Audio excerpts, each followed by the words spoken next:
choose our socks for success in all endeavors. Fortunes rises from the heel, and good luck for life. Good morning. Today is Saturday, December 7th, 2024. Today in history, 128 years ago today, modern Chinese writer Yu Dafu was born.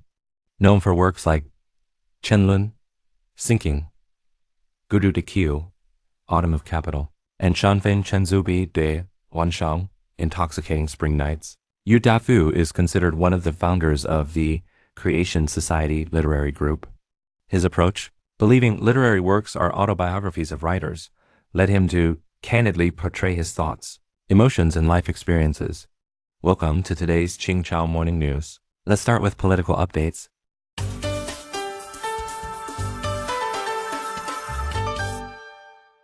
Philippine civil groups demand impeachment of Vice President Sara.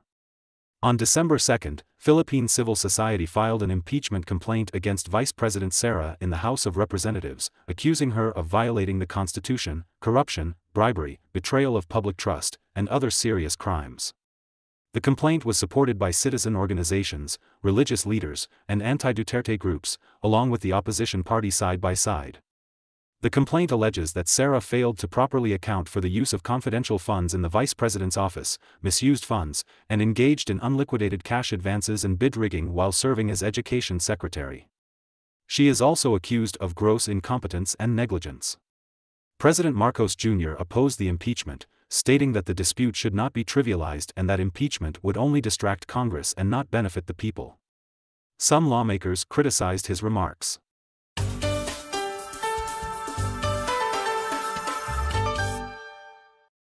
Putin approves record defense budget for Russia. In early December, Russian President Vladimir Putin approved a record defense budget of about $126 billion, making up one-third of total government spending, to support the war in Ukraine. The budget was approved by both houses of Russia's legislature. The Russo-Ukrainian War, now in its 33rd month, has put pressure on Russia's economy and society. Despite advantages in weapons, ammunition, and military strength, Russia faces challenges like high inflation and labor shortages. In response, the Bank of Russia raised interest rates to 21% in October, the highest in decades.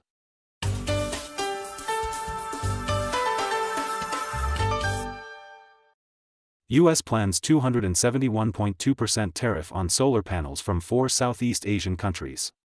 The U.S. Department of Trade recently announced plans to impose tariffs of up to 271.2% on solar panels from Malaysia, Thailand, Vietnam, and Cambodia.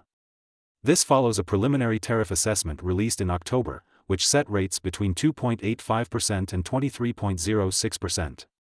A final ruling is expected by April 18 next year, with the International Trade Administration issuing a final order on June 9. Around 80% of the solar panels installed in the U.S. are imported from these Southeast Asian countries.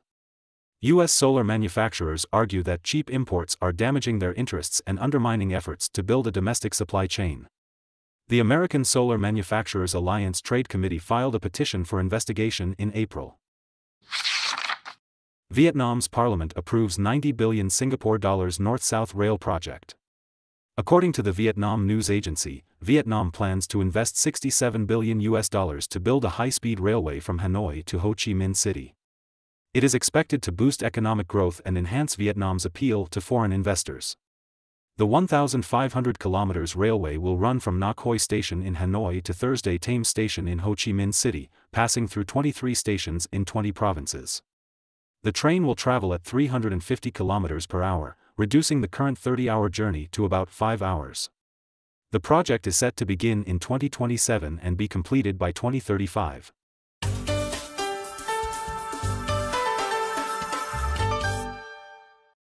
About one-third of the global population still lacks internet access. According to Xinhua, the ITU's Facts and Figures 2024 report reveals that 5.5 billion people will use the internet in 2024, up 227 million from last year, making up 68% of the global population. Meanwhile, 2.6 billion people, or 32%, will remain offline, mostly in rural areas. The report highlights that 93% of high-income countries have internet access, compared to just 27% in low-income countries. 5G coverage is projected at 84% in high-income countries but only 4% in low-income ones.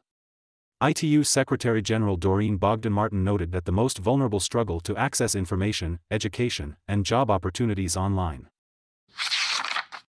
Landslide in Uganda leaves 113 people missing. According to Reuters, a mudslide in eastern Uganda's Brambulai region recently killed at least 15 people and left 113 missing. Local official Tavala reported that continuous heavy rainfall caused mudslides that buried around 40 houses.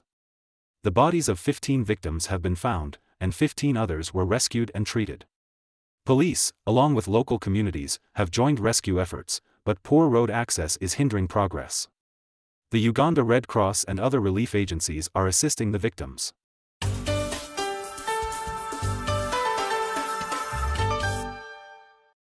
Thailand's Tom Yum Goong may be added to Intangible Cultural Heritage list. The Bangkok Post reported that at a recent meeting in Asuncion, Paraguay, UNESCO's Intergovernmental Committee for the Protection of Intangible Cultural Heritage discussed Thailand's Tom Yum Goong, which is expected to be listed as an intangible cultural heritage of humanity. Tom Yum Goong, also known as Thai sour shrimp soup, uses shrimp, galangal, lemongrass, bodhi leaves, chili, and lime, and is commonly found in Thai gardens. In addition to Tom Yum Goong, 4 other Thai cultural practices, including Khon mask dance, Nora dance, Thai massage, and Songkran festival, are already on UNESCO's list. According to Kalian Press, the spot exchange rate of RMB against the US dollar recently fell below 7.24 at the opening, then dropped below 7.25 and 7.26 levels, reaching an intraday low of 7.2675, nearly 200-point drop from the previous day, marking a 4-month low since July 25th. That's all for today's Qingchao Morning News. Thanks for watching. Join us at the same time tomorrow.